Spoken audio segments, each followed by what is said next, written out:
మాట రాసుకోవాలి మీరు. దేవుని చేత అంగీకరించబడడం ఒక విషయం అయితే, దేవుని చేత మెప్పు పొందడం మరొక విషయం. దేవుడు అందరిని అంగీకరిస్తాడు. ఎందుకు అంగీకరించడండి? దేవుడు ప్రతి ఒక్కరిని అంగీకరిస్తాడు, కానీ దేవుడు అందరినీ మెచ్చుకోడు. దేవుని చేత అంగీకరించబడిన ఒక విషయం, దేవుని చేత మెప్పు పొందడం మరొక విషయం. ఈరోజు నువ్వు దేవుని చేత అంగీకరించబడ్డావు, దేవుడు అందరిని అంగీకరిస్తాడు. ఈ ప్రపంచంలో ఎవరినైనా అంగీకరిస్తాడు. ఆయనకి జాతి, కులం, మతం, భేదం, రంగు భేదం, లేకపోతే ప్రాంతీయ భేదాలు ఏమి, డినామినేషన్ పిచ్చి ఏమి ఉండదండి దేవుడికి. ఈ పిచ్చులు మనకుంటాయి. ఈ డినామినేషన్ పిచ్చులు, కులతత్వాలు, మత పిచ్చులు, జాతి పిచ్చులు, డబ్బుంటే ఒకలాగా, డబ్బు లేకపోతే ఒకలాగా, ఇటు తెల్లగుంటే మనోడు, నల్లగుంటే ఆడు, ఈ పిచ్చులు ఏముండవు. అందరిని అంగీకరిస్తాడు. అందులో ఏ తేడా లేదు, ఏ విధమైన భేదం చూపించడం. దేవుడు అందరినీ కూడా సమానత్వంగా చూస్తాడు. బాగా వినాలి, దేవుడు అందరిని అంగీకరిస్తాడు, అందులో ఎటువంటి సందేహం లేదు.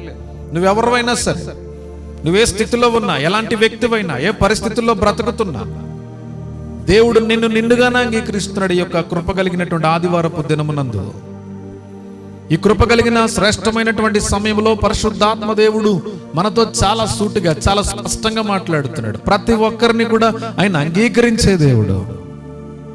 కానీ మరొక విషయం అయితే ఏంటంటే, దేవుని చేత మెప్పు పొందడం మరొక విషయం. నువ్వు ఆయన చేత మెప్పింపబడాలి. ఎంతో మంది ప్రవక్తలు ఉన్నారు, కానీ మోషే గురించి దేవుడు ఏం మాట్లాడాడు తెలుసా?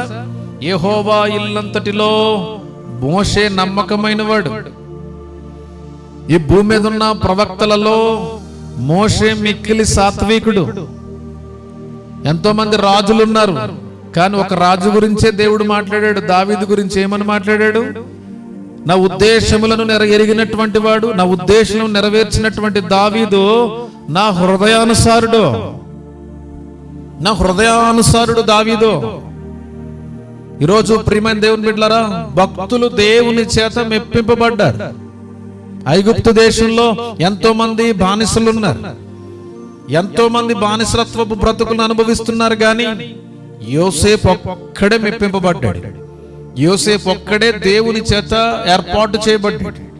నేను అదే చెప్తున్నా, దేవుడు అందరిని అంగీకరిస్తాడు, కానీ విషయం ఏంటంటే దేవుడు అందరినీ మెచ్చుకోడు. మెప్పు పొందడం చాలా గొప్ప విషయం. అందరూ కూడా ఏర్పరచబడతారు, అందరూ కూడా పిలువబడతారు, కానీ ఆయన చేత ఏర్పాటు చేయబడినటువంటి వారికి ఆయన ఇచ్చే ప్రేమ, ఆయన ఇచ్చే కృప వేరుంటుంది. ప్రభునందు పిల్లరా, ఈ కృప కలిగిన సమయంలో పరిశుద్ధాత్మ దేవుడు మనతో మాట్లాడుతున్నాడు.